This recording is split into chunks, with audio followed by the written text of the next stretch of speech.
Chilli powder అన్ని రకాల వంటలకు పచ్చళ్లకు సరైన chilli powder. No colour, no chemicals. Welcome to iDream. It's me Anusha Komal. ఇవాళ మన గెస్ట్ సైకాలజిస్ట్, కౌన్సిలర్ నళిని గారు. వారితో మాట్లాడదాం. నమస్తే మేడం. నమస్తే అండి. మేడం, మనం చూస్తూ ఉన్నాం, చాలా మటుకు సోషల్ మీడియా ఓపెన్ చేయగానే చాలా రకాల యాప్స్, ఫ్రెండ్షిప్ కనో లేకపోతే డేట్ కనో చాలా రకాల యాప్స్ ఉన్నాయి.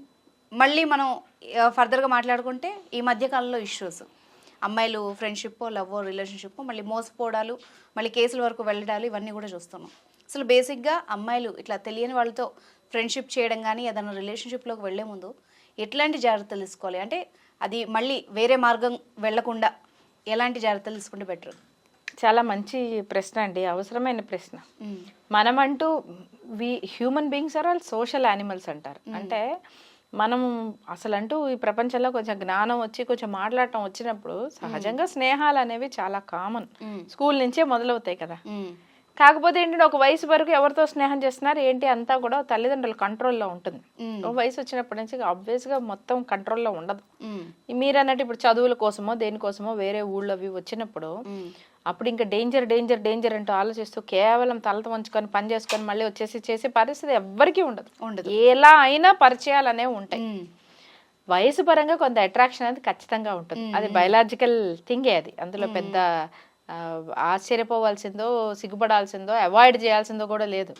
ఆబ్వియస్గా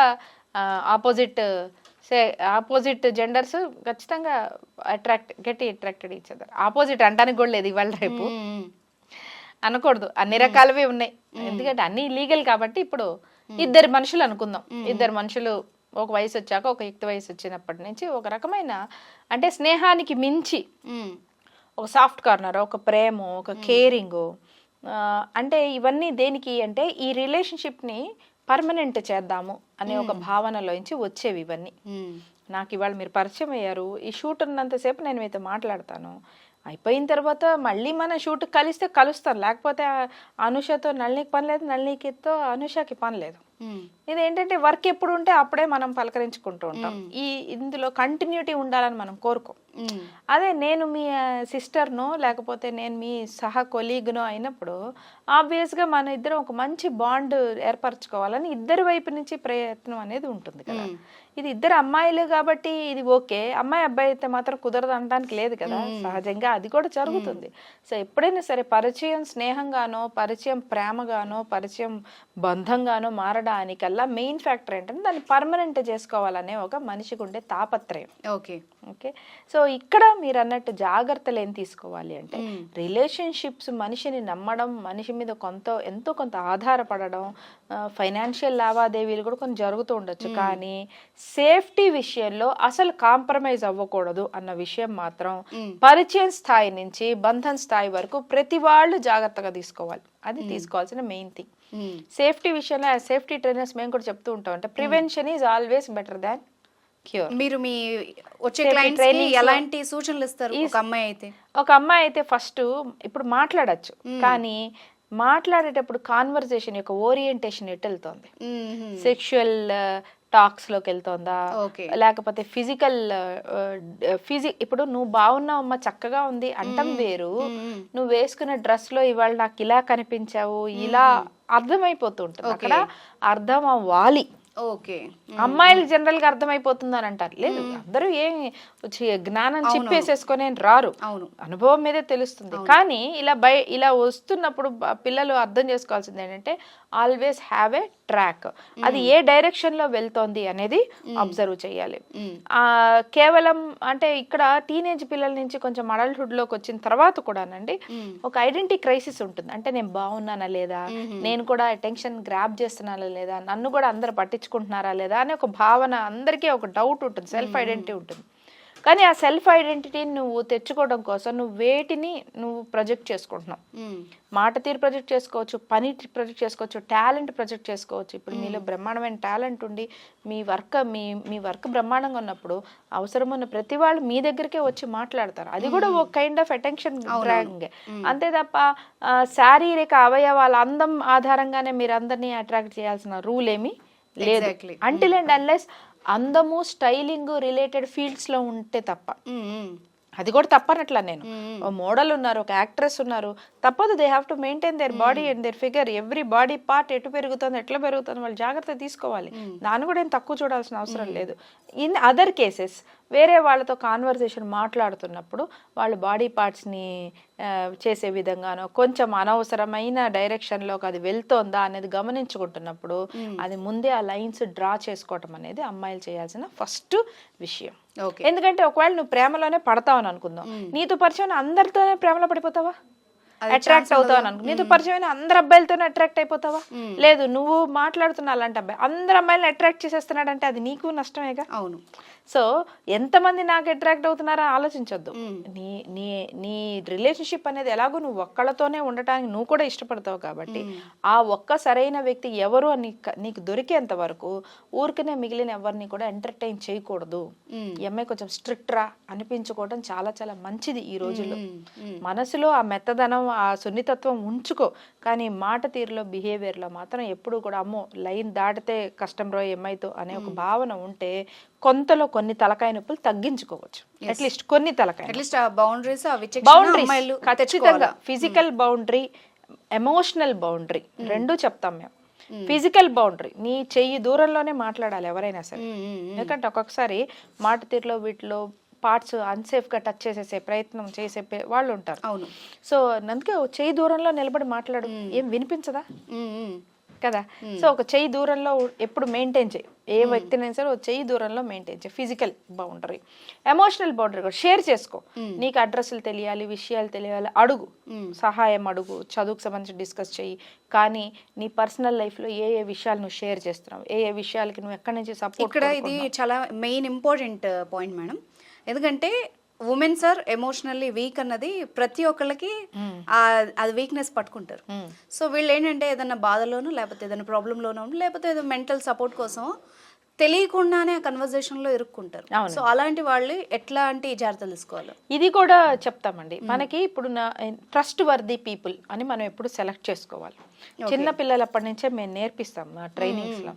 5 ట్రస్ట్ వర్దీ పీపుల్ అంటే 5 ట్రస్టెడ్ అడల్ట్స్. చిన్నపిల్లలకైతే అడల్ట్స్ అంటే నీకు ఏదైనా సమస్య వస్తే నువ్వు డిఫరెంట్ నీకున్న డిఫరెంట్ పరిసరాల్లో నుంచి అంటే ఇల్లు, స్కూలు ఇలా ఒక 5 నమ్మదగ్గ అడల్ట్స్ ఎవరైతే ఉన్నారో వాళ్ళని ఏర్పాటు చేసుకోను. నీకు ఏదైనా సమస్య ఉంటే వాళ్ళని సహాయం అడుగు. ఇప్పుడు ఇదే పెద్దవాళ్ళకి అప్లై అయినప్పుడు నువ్వు కూడా ఒక ట్రస్టెడ్ పీపుల్, నీ అనుకున్న ట్రస్టెడ్ పీపుల్ని ఒక 5 3 4 నీ స్థాయి బట్టి పెట్టుకో అంతే. ప్రపంచం మొత్తానికి నీ బాధ చెప్పాల్సిన అవసరం లేదు. అసలు ఎవడి బాధ పట్టదు టు బి ఫ్రాంక్. అవును. ఓకే, ఎందుకు జాలి చూపిస్తారు అంటే ఓకే నాకు నీ పట్ల కన్సర్న్ ఉంది అని చూపించుకోవడం కోసం చూపిస్తారు. నీకు ఎంతమందికి చెప్పాలి ఎస్ నాకు నీ పట్ల కన్సర్న్ ఉంది, ఎంతమంది నుంచి కావాలి నీకు అది కదా. నీకు తల్లిదండ్రులు అలా కొంచెం ఫ్యామిలీ ఉంటుంది, కొంతమంది ఫ్రెండ్స్ ఉంటారు. అలా వాళ్ళు కాకుండా ఒకవేళ బయట సర్కిల్లో అయినా సరే ఎవరు ఆ నమ్మదగ్గ వ్యక్తి ఎవరు అంటే నువ్వు ఏదైనా సమస్య చెప్తే ఆ నీ సమస్యని సొల్యూషన్ చేసే లోపల వాళ్ళకి కావాల్సినవేవో కకృతి పడని వ్యక్తులు ఎవరు అని నువ్వు టెస్ట్ చేసుకొని వాళ్ళకి మాత్రమే నీ సలహా అనేది నీ సమస్య అనేది షేర్ చేయి. సలహా వాళ్ళకి తెలిస్తే తెలుస్తుంది, లేకపోతే నీ అనుభవంలో నువ్వు కూడా వెతుక్కుంటూ వెళ్తావు తప్ప ప్రతి వాళ్ళకి నీ సమస్యని ఊరికనే చెప్పు. డోంట్ టెల్ యువర్ వీక్నెసెస్ అంటారు. Don't tell your weaknesses to everyone. అందరికీ ఏం చెప్పాల్సిన అవసరం లేదు. ఇంట్లో నీకు ఇబ్బందిగా ఉంది చెప్పమా, అందరికీ ఏం చెప్పాల్సిన అవసరం లేదు. Make it fake it until you make it అంటారు. అంటే show that you have a very strong family. ఏం పర్వాలేదు, అందరికీ చెప్పుకుంటే వాళ్ళు యూ ఆర్ గివింగ్ అనవసరమైన ఇన్ఫర్మేషన్ ఇవ్వడంలా నువ్వు వేరే వాళ్ళకి. నాకు ఇక్కడ సపోర్ట్ లేదు, ఇక్కడ వీక్ గా ఉంది, ఇక్కడ నాకు లేదు, అందరికి ఇవ్వాల్సిన అవసరం లేదు. ఆ ట్రస్ట్ వర్ది అడల్ట్స్ ఎవరైతే ఉన్నారో డిస్కస్ చేస్తే వాళ్ళకి కొంత ఆ అవగాహన ఉంది, ఆ మాత్రం తెలుసు, మన కూడా కరెక్ట్ గా డైరెక్ట్ చేయగలుగుతారు అనుకున్న వ్యక్తులతో మాత్రమే మనము అది షేర్ చేసుకోవాలి. అమ్మాయిలు ఎమోషనల్లీ వీక్ కాదు, ఎమోషనల్లీ యాక్టివ్. రీసెంట్ రీసెర్చెస్లో కూడా ఏం చెప్పారంటే ఎస్ మన బ్రెయిన్ కన్స్ట్రక్షన్లో కూడా అమ్మాయిలకి ఎమోషనల్ రిలేటెడ్ లోబ్స్ అనేవి కొంచెం ఎక్కువ సంఖ్యలో ఉంటాయి, ఎక్కువ యాక్టివ్గా ఉంటారు. ఎమోషన్స్ అంటే వీక్నెసెస్ మాత్రమే కాదు, స్ట్రాంగ్ ఎమోషన్స్ కూడా ఎమోషన్సేగా. మొండితనం కూడా ఎమోషనే కదా. బలహీనత ఎలా అయితే ఎమోషనో ధైర్యం కూడా ఒక ఎమోషనేగా. నువ్వు ఈ ఎమోషన్ మీద ఆధారపడటం ఎందుకు, ఆ ఎమోషన్ మీద ఆధారపడు. ఎగ్జాక్ట్లీ కదా. ధైర్యంగా ఉండటము, మనకి తెలిసినంతలో మనం దాన్ని మన దృష్టి మన బుద్ధిపరమైన నైపుణ్యాలను ఉపయోగించుకొని మనం చేయటము. నీకు ఆ సిస్టమ్ తెలుసుకోవాలి, సేఫ్ నెంబర్స్ ఏంటి, సేఫ్టీ సిస్టమ్స్ ఏంటి, సేఫ్ పీపుల్ ఎవరు ఉన్నారు, వీళ్ళతో నువ్వు మాట్లాడుకొని చేసుకోవటం ద్వారా కొంత మనము అంటే ఇవన్నీ చేసినా కూడా దారుణాలు జరుగుతున్న రోజులేనండి. ఇవన్నీ చేసేసి అందరు సేఫ్ గా ఉంటున్నారు, ఇబ్బందులు జరిగిన అమ్మాయిలు ఇవేం పట్టించుకోవట్లేదు అంటానికి లేదు. అన్నీ చేసి జాగ్రత్తగా కాన్షియస్ గా ఉంటే చిన్న చిన్న డిస్టర్బెన్సెస్, చిన్న చిన్న తలకాయ నొప్పుల నుంచి మనం అంటే రోడ్డు మీద వెళ్తున్నాము, పెద్ద లారీ అన్కంట్రోల్ వచ్చి మన గుద్దేస్తే మనం చేయగలిగేదేం లేదు. కానీ మనం ఇంట్లో నుంచి వెళ్ళేటప్పుడు మన బండికి గాలి ఉందా లేదా, పంక్చర్ లేదా, హెల్మెట్ పెట్టుకున్నామా, కరెక్ట్ గా లెఫ్ట్ సైడ్ వెళ్తున్నామా లేదా, ఇవన్నీ మనం చూసుకుంటాం కదా. ఇప్పుడు నేను చెప్తున్నవన్నీ ఇలాంటివి బేసిక్ జాగ్రత్తలు అంతే. నీ ఎమోషనల్ సర్కిల్లోకి నువ్వు ఎంతమందిని అలౌ చేస్తున్నావు? క్రౌడ్ గుంపులు ఉండకూడదు. అక్కడ చాలా తక్కువ మంది ఉండాలి. తక్కువ మందికి మాత్రమే నీ ఎమోషనల్ స్పేస్ లో నువ్వు ఇవ్వు. మిగిలినవన్నీ కూడా చక్కగా పరిచయాలు పెంచుకో. కెరీర్ పరంగా ఏమేం కాంటాక్ట్స్ ఉన్నాయి, ఫ్యామిలీ పరంగా ఏం కాంటాక్ట్స్ ఉన్నాయి, స్నేహం పరంగా ఏం కాంటాక్ట్స్, ఈ క్లారిటీ ఉంచు. అందరినీ కలిపి మిక్స్ మ్యాచ్ చేసేసి కొలీగికే పర్సనల్ విషయాలు చెప్పేసుకొని వాళ్ళతోనే బయటలకి అన్నిటికి వెళ్ళిపోయి అన్ని మళ్ళీ ఫ్రెండ్స్ లోనే రిలేషన్షిప్స్ పెట్టేసేసుకొని ఇలా మిక్సప్ అవ్వద్దు. ఇప్పుడు మీరు జాగ్రత్తలు చెప్పారు, వీటి పర్యవసానాలు ఎలా ఉంటాయి అన్నది కూడా ఒకసారి మనం డిస్కస్ చేద్దాం. ఎందుకంటే అది జరగకూడదు అంటేనే కదా ఇప్పుడు ఈ జాగ్రత్తలు. అవునండి. సో యూజువల్గా ఇలాంటివి చేసినప్పుడు అమ్మాయిలు చేసే పొరపాట్లు వాటి వల్ల ఎలాంటి ప్రాబ్లమ్స్ వస్తాయి, అందులో ఎలాంటి ఇబ్బందులు వస్తాయి అనేది మాట్లాడదాం. ఒక మంచి సేయింగ్ ఉందండి, ఆడవాళ్ళు అమ్మాయిలు ప్రేమ కోసం శారీరక సంబంధానికి ఒప్పుకుంటారు, అబ్బాయిలు శారీరక సంబంధం కోసం ప్రేమను ఒప్పుకుంటారు అని ఒక స్టేట్మెంట్ ఉంటుంది. అంటే అమ్మాయిలు ఈ ప్రేమ, ఈ వ్యక్తితో ప్రేమలో ఉన్నప్పుడు ఆ బంధం పోకూడదు అనటానికి అన్నిటికీ ఒప్పుకొని చివరికి శారీరక సంబంధానికి కూడా ఒప్పుకునే పరిస్థితికి వస్తారు. అంటే ఇలా మోసం చేసే అబ్బాయిలు, అందరు అబ్బాయిల్ని అనడం లేదు, మంచి అబ్బాయిలు చక్కగా ఉన్నారు, లేని మంచి బుద్ధిమంతులైన వ్యక్తులు, వెల్ బిహేవ్డ్ మెన్ కూడా ఉన్నారు ఇక్కడ. కానీ మోసం చేసే బాధితుల గురించి మాట్లాడుతున్నాం. సో అబ్బాయిలు ఇలా ఇబ్బంది పెట్టే అబ్బాయిలు ఎలా ఉంటారంటే ముందు ప్రేమ నటిస్తారు, కానీ వాళ్ళ అల్టిమేట్ గోల్ ఏంటి? శారీరక సంబంధమే. సో మీకు ఫైనల్ గా జరిగే పర్యవసానం ఏముంటుందంటే, ఒకటి అమ్మాయిని ఫిజికల్ గా ఎక్స్ప్లాయిట్ చేయడం, అంటే శారీరక సంబంధం పెట్టుకోవడం. దానికోసం ప్రేమ నటిస్తారా, పెళ్లి నటిస్తారా, స్నేహం నటిస్తారా, డిఫరెంట్ దారులు వేరే, గమ్యం ఒకటే అక్కడ, శారీరక సంబంధం. రెండోది ఏంటి? ఆ శారీరక సంబంధాన్ని ఆధారంగా చేసుకొని వాళ్ళని ఫైనాన్షియల్ గాను మరి ఇతర విషయాల్లోనూ వాళ్ళని బ్లాక్మెయిల్ చేయడం, లేకపోతే వాళ్ళని మరింత విక్టిమైజ్ చేయడం. అంటే ఈ శారీరక సంబంధం జరిగినప్పుడు ఫోటోలు, వీడియోలు, కాన్వర్సేషన్స్ లాంటివి సేవ్ చేసుకుని తర్వాత బ్లాక్మెయిల్ చేసి తద్వారా పెళ్లికో లేకపోతే ఆస్తికో డబ్బులకో వాళ్ళని ఎక్స్ప్లాయిట్ చేయడము. ఈ రెండు విషయాలే అల్టిమేట్గా ఫైనల్గా జరిగేవి. ఈ రెండు కానప్పుడు ఇంకా జరిగే భయంకరమైన పర్యవసానం ఏంటంటే వాళ్ళపైన హత్యలు లాంటివి జరగటం, వాళ్ళని అంటే ఎప్పుడైతే వీళ్ళు ఎదురు తిరుగుతారు, లేకపోతే ఎప్పుడైతే అడ్డు తొలగించుకోవాలన్న భావన వస్తుందో అప్పుడు పూర్తిగా ప్రాణానికే ముప్పు జరిగేవి. ఈ మూడే అల్టిమేట్ గా జరిగే పెద్ద నష్టాలు అయితే ఈ మూడు.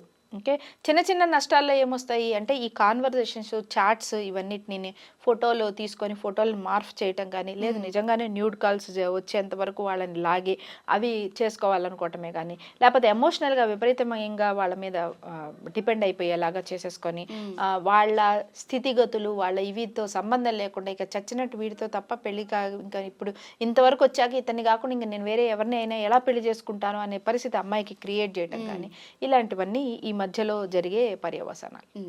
కానీ పర్సనల్ గా వాళ్ళకి ఏం జరుగుతుంది? వాళ్ళు చదువు కోసం వచ్చారా, అది డిస్టర్బ్ అవుతుంది. ఉద్యోగం కోసం వచ్చారా, అది డిస్టర్బ్ అవుతుంది. మళ్ళీ ఈ తలకాయ నొప్పుల్లో వాళ్ళు యాక్చువల్ గా పేరెంట్స్ కి ఏ రకమైన సపోర్ట్ ఇవ్వదలుచుకున్నారు ఏంటి, అదంతా అవ్వదు. అక్కడంతా డిస్టర్బెన్స్ వచ్చేస్తుంటుంది. ఒక రకమైన లైఫ్ లాగా మిస్టరీతో ఉన్న లైఫ్ లాగా కంటిన్యూ అయిపోతూ ఉంటుంది. అక్కడ పేరెంట్స్ కి టెన్షనే, ఇక్కడ వీళ్ళకి టెన్షనే. తద్వారా సిబ్లింగ్స్ లైఫ్ కూడా చాలా డిస్టర్బ్ అవుతుందండి. ఎందుకంటే ఇలాంటి ఫ్యామిలీస్ లో అక్కో, చెల్లో, తమ్ముడో, అన్నయ్యో ఎవరైనా ఇలా డిస్టర్బ్ అయినప్పుడు ఆ ఎఫెక్ట్ సిబ్లింగ్స్ మీద కూడా పడుతుంది. ఒక అమ్మాయి వేరే ఊరు వెళ్ళింది చదువుకోవడానికి, అక్కడ ఇలాంటి ఇష్యూ, ప్రేమ ఇష్యూ, పెళ్లి ఇష్యూ, సెక్యూరిటీ ఇష్యూనో, ఇలా కాల్స్, ఫొటోస్ ఇష్యూనో జరిగింది అనుకోండి, ఆ వెనకాల ఉన్న సిబ్లింగ్ ని ఎప్పటికీ మళ్ళీ చదువుకోవడానికి వేరే ఊరికి పంపించరు. సో నీకు జరిగే ఇష్టం నీతో ఆగిపోవడం లేదు, ఖచ్చితంగా వేరే వాళ్ళ మీద కూడా అది వస్తుంది. కాబట్టి your security is not just your security. Your security is security of a particular human being and the eco system that is related to your life. చాలా చక్కగా చెప్పారండి జాగ్రత్తలు, ప్రమాదాల గురించి. Right, thank you very much అండి.